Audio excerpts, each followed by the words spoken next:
A kú dédé àsìkò yìí, a kú kó lè dá Ọlọ́run ọba àánú kò ní yọ wá sílẹ̀ nínú ìkẹ́ rẹ̀ ní ti ayé bí o. Àmín. Ìròyìn fẹ́lifẹ́li náà ló ń dé sí ojú amóhùnmáwòrán yín láti iléeṣẹ́ wa ìròyìn fẹ́lifẹ́li TV. Lónìí ti ṣe ọjọ́ Jímọ̀ ọjọ́ Ẹtì ọjọ́ kẹwàá nínú oṣù karùn-ún ọdún 2024. Fúnmi Adélúgà ni oníròyìn. Síwájú kẹ́ tó gbọ́ ìròyìn ọ̀hún lọ́kùnrẹ́rẹ́, ẹ jẹ́ ká dé òkè lọ́hùn náà à ń bọ̀.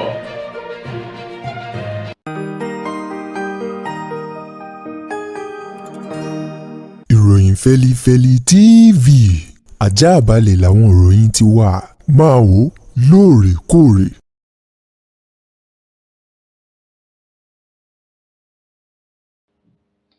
Ẹ káàbọ̀ padà, ìròyìn fẹ́lifẹ́li ọ̀hún rèé lẹ́kùnrẹ́rẹ́. Àwọn ọmọ ilé ìgbìmọ̀ aṣòfin àgbà orílẹ̀-èdè wa Nàìjíríà ni wọ́n ti fi ọwọ́ sí àbádòfin kan lórí ìjìyà fún èyíkéyìí ilé iṣẹ́ tàbí àwọn ènìyàn tí wọ́n bá ṣe fàyàwọ́ oògùn olóró ní orílẹ̀-èdè wa Nàìjíríà tàbí tí wọ́n ń pèsè rẹ̀, gẹ́gẹ́ bí àwọn ọmọ ilé ìgbìmọ̀ aṣòfin àgbà ọ̀hún ti fojú wòye wò bí ọ̀rọ̀ orílẹ̀-èdè Nàìjíríà ti ń lọ báyìí, pẹ̀lú bí àwọn ọ̀dọ́ ṣe ń gbé oògùn olóró ní lílò ní ọ̀nà eléyìí tí kò bófin mu, tó sì jẹ́ wípé ó ń ba nǹkan jẹ́ lára wọn, pẹ̀lú lẹ́yìn tí wọ́n bá lo àwọn oògùn olóró ọ̀hún, ìwà eléyìí tí ò ṣeé gbọ́ sétí láwùjọ tí wọ́n ń wò, èyí tó fà á kí wọ́n gbé àwọn ìgbìmọ̀ kan kalẹ̀, èyí tó jẹ́ wípé fojú ṣùnùkùn wo ọ̀rọ̀ ṣùnùkùn ọ̀hún lórí ṣíṣe oògùn olóró àti lílò àti fífe ṣíṣe fàyàwọ́ rẹ̀, èyí tó jẹ́ wípé nínú ọ̀sẹ̀ tá a wà yìí ni wọ́n bu ọwọ́ lu àbádòfin ọ̀hún, lẹ́yìn tí ọ̀kan nínú àwọn aṣòfin ọ̀hún, èyí tó jẹ́ alága ìgbìmọ̀ èyí tí wọ́n gbé kalẹ̀ láti wòye ọ̀rọ̀ ọ̀hún, aṣòfin ọ̀hún tó wà wò láti ìpínlẹ̀ Borno, eyín aṣòfin Mohammed Mungunu pẹ̀lú àwọn akẹgbẹ́ rẹ̀ èyí tí wọ́n gbé kalẹ̀ lórí ọ̀rọ̀ náà sọ di mímọ̀ lásìkò tí wọ́n ń jábọ̀ fún àwọn aṣòfin akẹgbẹ́ wọn kí wọ́n tó sọ kinní ọ̀hún di òfin o. Wọ́n ní báyìí èyíkéyìí ilé iṣẹ́ èyí tó bá ń pèsè àwọn oògùn olóró èyí tó lè báyé ènìyàn jẹ́, wọ́n ní ikú lèrè ẹ̀ṣẹ̀, wọ́n ní ikú gangan, ẹjọ́ ikú ni wọn yóò dá fún wọn o. Bákan náà, tá a bá rí ẹnikẹ́ni èyí tí ọwọ́ pálábá rẹ̀ bá ségi nípa gbígbé oògùn olóró, wọ́n ní ikú lèrè ẹ̀ṣẹ̀, ikú ní ìdájọ́ eléyìí tí wọn yóò dá fún wọn láìsí ẹ̀bẹ̀ tàbí sísan owó ìtanràn. Bákan náà, ẹ̀wọ̀n ọdún 15 o, láìsí ẹ̀bẹ̀ tàbí sísan owó ìtanràn fún ẹnikẹ́ni yòówù èyí tó bá lo oògùn olóró láwùjọ tí wọ́n bá sì ti mú, nítorí pé wọ́n fẹ́ ṣe àdínkù bí àwọn ọ̀dọ́ bí wọ́n ṣe ń lo oògùn olóró eléyìí tó sì ń bà wọ́n láyé jẹ́ o. Ìdí rèé tí àwọn aṣòfin àgbà ọ̀hún tí wọ́n ṣe gbé ìgbìmọ̀ náà kalẹ̀ tí wọ́n sì ti sọ kinní ọ̀hún dòfin o. Wọ́n ní ilé iṣẹ́ tó bá ti pèsè oògùn olóró èyí tí wọ́n sì ṣe àyẹ̀wò tó fi hàn wípé agbára tí ń bẹ nínú oògùn ọ̀hún ó lágbára jọjọ, wọ́n ní iléeṣẹ́ náà wọ́n ó ti pa ẹni tó ní ẹjọ́ ikú ni wọn yóò dá fún, àti àwọn tí wọ́n bá ṣe fàyàwọ́ irú oògùn bẹ́ẹ̀, ẹjọ́ ikú òní wọn yóò dá fún wọn láìsí ẹ̀bẹ̀ tàbí sísan owó ìtanràn, léyìí tí àwọn aṣòfin náà tí wọ́n sì ti fi ọwọ́ sí i. Àwọn ọmọ ilé ìgbìmọ̀ aṣojú-ṣòfin orílẹ̀-èdè wa Nàìjíríà, House of Representatives, àwọn ni wọ́n ti fa ìjọba àpapọ̀ láṣọ padà báyìí lórí àkànṣe iṣẹ́ ojú òpópónà márosẹ̀ Èkó sí ìlú Calabar, èyí tí iye owó rẹ̀ ń lọ bíi tírílíọ̀nù 15 náírà èyí tí wọ́n gbé jáde fún àwọn agbaṣẹ́ṣe báyìí. Àwọn ọmọ ilé ìgbìmọ̀ aṣojú-ṣòfin ọ̀hún ni wọ́n wòye wípé pẹ̀lú bí ìjọba àpapọ̀ ṣe buwọ́lu gbígbé iṣẹ́ ọ̀hún jáde fún kangilá eléyìí tí wọ́n ṣe ojú òpópónà, wọ́n ló mú ìfura dání àti wípé àwọn ò gbọ́ sí ìgbésẹ̀ náà kó tó di wípé ìjọba àpapọ̀ orílẹ̀-èdè Nàìjíríà wọ́n buwọ́lu iṣẹ́ ọ̀hún fún kangilá èyí tí yóò ṣe é. Ní báyìí àwọn ọmọ ilé ìgbìmọ̀ aṣojú-ṣòfin orílẹ̀-èdè wa Nàìjíríà ti wá pe ìjọba àpapọ̀ lẹ́jọ́ kí wọ́n wá ṣàlàyé ohun tí wọ́n rí lọ́bẹ̀ tó fi wá ru ọwọ́ láti gbé iṣẹ́ bàtàbàǹtà olówó iyebíye báyìí jáde láì bù wọ́n gbọ́ àti láì ní àlàyé kankan lẹ́kùnrẹ́rẹ́ àwọn ọmọdé ìgbìmọ̀ aṣojú-ṣòfin náà lánàá ti ṣe ọjọ́bọ̀ tọ́sídẹ̀ẹ́ níbi ìpàdé èyí tí wọ́n jókòó yí tábìlì pò nílé ìgbìmọ̀ asòfin. Èyí ni wọ́n ti pe ẹni tó jẹ́ alákòóso fún ètò ìdájọ́ tó tún jẹ́ adájọ́ àgbà fún orílẹ̀-èdè wa Nàìjíríà, eyín ọ̀gbẹ́ni Lateef Fagbemi SAN. Bákan náà ni wọ́n ti pe alákòóso fún ètò ìṣúná owó ní orílẹ̀-èdè Nàìjíríà Wálé Ẹdùn, bákan náà àti alákòóso fún àkànṣe iṣẹ́ ní orílẹ̀-èdè yìí David Umahi. Àwọn mẹ́tẹ̀ẹ̀ta wọ̀nyí ni àwọn ọmọ ilé ìgbìmọ̀ aṣojú-ṣòfin orílẹ̀-èdè wa Nàìjíríà ti ní kí wọ́n wọ ṣòkòtò tó ń ti ẹ̀wọ̀n o, kí wọ́n jẹ́ wọn ní ìpè nítorí wàrà ṣẹṣà láti wá kọ́wọ́ sẹ́yìn rojọ́ o lórí ọ̀rọ̀ àkànṣe iṣẹ́ ojú òpópónà márosẹ̀ èyí tí wọ́n pè ní Coastal Highway láti ìpínlẹ̀ Èkó sí lọ ìlú Calabar, èyí tí owó rẹ̀ tó tírílíọ̀nù 15 náírà. Ṣùgbọ́n o ní ìgbà tí ọ̀rọ̀ yóò jáde láti ẹ̀ka iléeṣẹ́ ọba ètò orí sí àkànṣe iṣẹ́ o, eyín lábẹ́ alákòóso èyí David Umahi, òun sọ tirẹ̀ wípé ọ̀rọ̀ yìí ti dàbí pé ó ti ní ọwọ́ kan màkàrúrù nínú. Ó ní síwájú àsìkò yìí ni àwọn ọmọ ilé ìgbìmọ̀ aṣòfin ni wọ́n ti fọwọ́ sí iṣẹ́ náà, ṣùgbọ́n ìyàlẹ́nu ló jẹ́ o pẹ̀lú ọ̀rọ̀ àti ìpè tí àwọn tún gbọ́ báyìí. Lákòótán o, àwọn ọmọ ilé ìgbìmọ̀ aṣojú-ṣòfin ní alálàńlálà o, kò sí èyí tó kun àwọn bí kò ṣe wípé àwọn ènìyàn tí àwọn kọ̀wé láti wá jí àwọn nípè kí wọ́n tara ṣàṣà láti wá ṣàlàyé ọ̀rọ̀ ọ̀hún bó ti jẹ́ dandan fún àwọn.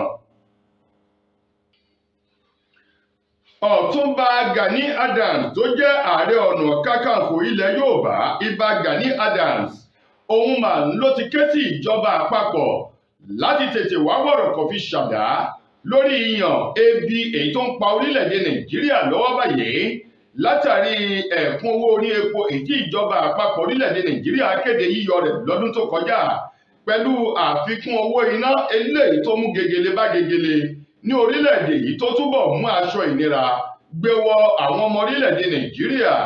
Ní báyìí Ìbà Gani Adams tí í ṣe ààrẹ ọ̀nà kakanfò tilẹ̀ Yorùbá, òun ló ní òun fi àsìkò yìí rọ ìjọba àpapọ̀ lábẹ́ ààrẹ Bọ́lá Ahmed Tinubu láti dákun dábọ̀ wípé kí wọ́n fojú àánú orílẹ̀-èdè Nàìjíríà gbogbo ìgbésẹ̀ àti ìlànà àti agbára tí wọn yóò sà láti rí pé ìdẹ̀rùn ó dé bá orílẹ̀-èdè Nàìjíríà nípa jíjẹ mímu àti ohun èlò, kí owó rẹ̀ wálẹ̀ padà sí bó ti wà tẹ́lẹ̀tẹ́lẹ̀ rí.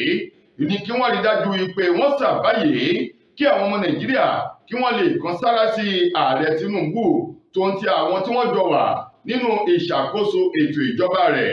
Ìbà Gani Adams tó sọ̀rọ̀ náà nílùú Ìbàdàn, eyín níbi àkànṣe ètò ìbílẹ̀ kan níbi bíbọ òkè Ìbàdàn eléyìí tí wọ́n ní Olókun Festival Foundation ṣe àgbékalẹ̀ rẹ̀ nílùú Ìbàdàn ló ti sọ̀rọ̀ náà o níbi àkànṣe ètò ìbílẹ̀ ọ̀hún. Ìbà Gani Adams ní báàbá ní parọ́ tara wa, ó ní nǹkan ò rọgbọ mọ́ o lórílẹ̀‐èdè Nàìjíríà. Ọ̀pọ̀lọpọ̀ àwọn ọmọ orílẹ̀‐èdè yìí ni ò lè jẹ oúnjẹ mẹ́ta àjẹyómọ̀ bí ti tẹ́lẹ̀, bí kò ṣe wípé ṣáà ti fi nǹkan sínú òun lòwe àti ọ̀rọ̀ tó ń jáde lẹ́nu àwọn ọmọ Nàìjíríà. Níbi òkè Ìbàdàn bíbọ ọ̀hún tí wọ́n bọ̀, ó wá wúre fún orílẹ̀‐èdè Nàìjíríà. Ó ní kí eku kó máa ké bí eku, kẹyẹ náà ó ké bí ẹyẹ, kọ́ ọmọ ènìyàn sì fọhùn bí ọmọ ènìyàn.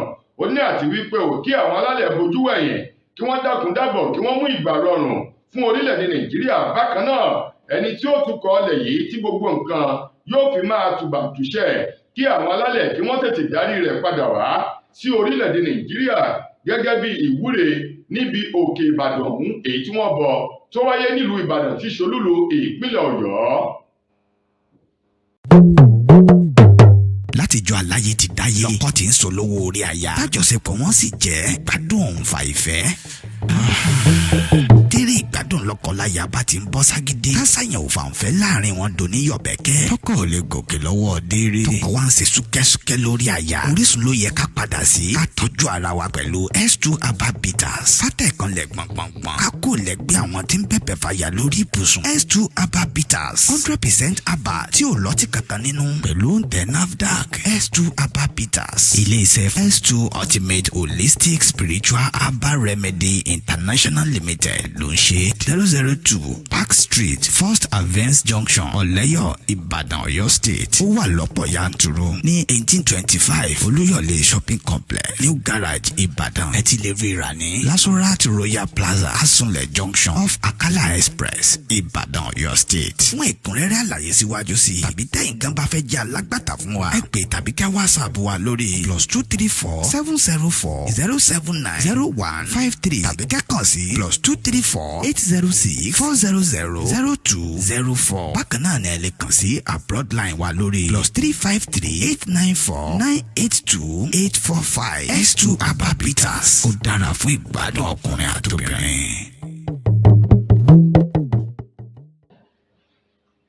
Arákùnrin kan eléyìí tí kò fi orúkọ rẹ̀ léde nínú fọ́nrán kan tó gbé jáde lórí ayélujára níbi tó ti ń sọ wípé ọba Ilé-Ifẹ̀ Ọọ̀ni tìlé-Ifẹ̀ ọba Ẹniìtàn Ògúnwùsì Ọ̀jájá kejì ni bàbá tó bí òun lọ́mọ ṣùgbọ́n tó tọ́jú òun àti ìyá òun pamọ́ sí ìta tí ò fún àwọn ní àǹfààní láti wọ ààfin Ilé-Ifẹ̀ gẹ́gẹ́ bí ààfin bàbá tó bí òun lọ́mọ.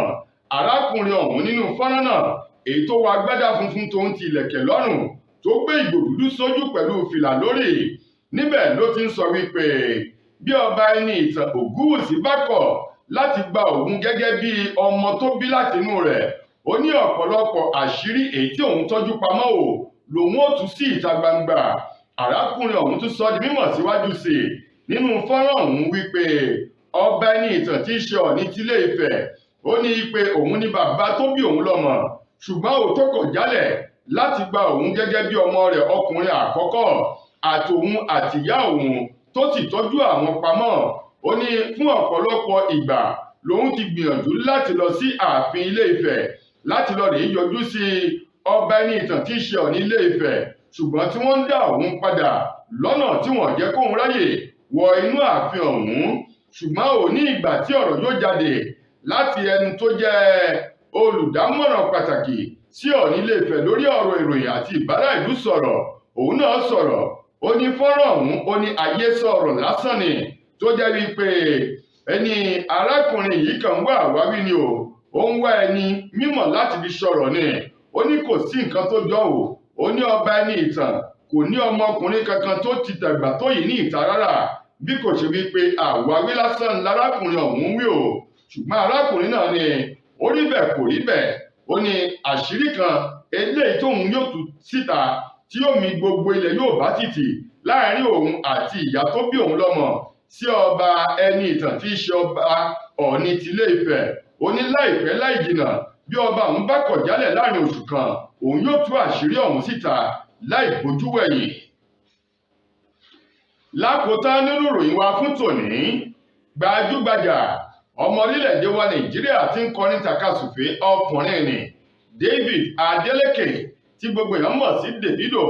Òun mà ló ti ju àdúrà ọ̀rọ̀ kan sílẹ̀ báyìí wípé ọ̀pọ̀lọpọ̀ àwọn ènìyàn ni wọ́n ti ń sọ ọ̀rọ̀ kan lórí ayélujára pẹ̀lú àwòrán kan èyí tí wọ́n ń gbé jáde wípé ó yẹ kóun ti fi iṣẹ́ orin sílẹ̀. Ó lámọ̀ ó rí bẹ́ẹ̀ kò rí bẹ́ẹ̀. Davido ní tí òun yóò bá fi àwo orin òun èyí tóun ń pò lọ́wọ́ pọ̀ báyìí, nígbà tóun yóò bá fi parí rẹ̀ tóun bá ti gbé àwo orin ọ̀hún jáde òun yóò fi iṣẹ́ orin sílẹ̀ pátápátá láti yà mọ́ òwò mìíràn èyí tí ó máa mú owó wọlé fún òun. Ó ní ó dàbí ẹni wípé ìfẹ́ àwọn ọmọ orílẹ̀-èdè Nàìjíríà àti àwọn ènìyàn kan ní kóun ti fi orin kíkọ sílẹ̀ fún ọ̀pọ̀lọpọ̀ oṣù tàbí ọdún sẹ́yìn. Ó ní ọ̀rọ̀ yìí ohun tí ò lè ní kò wá ọ̀bẹ, ó ní ìtì ọ̀gẹ̀dẹ̀ ni Olóhun wá fi dá àwọn èèyàn lójú gẹ́gẹ́ bó ti fi ọ̀rọ̀ ọ̀hún léde sórí ìkànnì ayélujára X rẹ̀ eléyìí tá a mọ̀ sí Twitter tẹ́lẹ̀tẹ́lẹ̀. Ó ní kí wọ́n má dààmú kí wọ́n má fòrú jìnnà. Ó ní láìpẹ́ láì jìnnà ní ìgbà tóun yóò bá fi àwo orin tóun pò pọ̀ báyìí lẹ́yìn èyí tó ṣe Timeless. Ó ní lẹ́yìn tóun yóò bá fi gbé àwo orin ọ̀hún jáde tóun parí gbogbo iṣẹ́ òun lórí rẹ̀ òun yóò fi iṣẹ́ orin sílẹ̀. Ó ní bóyá èyí yóò dùn mọ́ àwọn ènìyàn tó ti ń gbà á lérò tẹ́lẹ̀tẹ́lẹ̀ wípé kóun fi iṣẹ́ orin sílẹ̀. Ó ní bóyá yóò dùn mọ́ wọn nínú àti wípé kóun lè mú àlá wọn wá sí ìmúṣẹ. Tó ẹ̀yin ará, ìròyìn fẹ́lifẹ́li kò ní jù báyìí lọ láti ilé iṣẹ́ wa ìròyìn fẹ́lifẹ́li TV lónìí tí í ṣe ọjọ́ Jímọ̀ títí dìgbà míì tẹ́tùmọ̀ láǹfààní láti gbọ́ tòrò ìmí. Mo gbà á ládùúrà wípé ilé òní lé wa ọ̀nà òní náà wá o. Fúnmi Adénúgà lẹni tó mú ròyìn wá sí ojú amóhùnmáwòrán yín. Ẹ ṣeun gan-an ni o.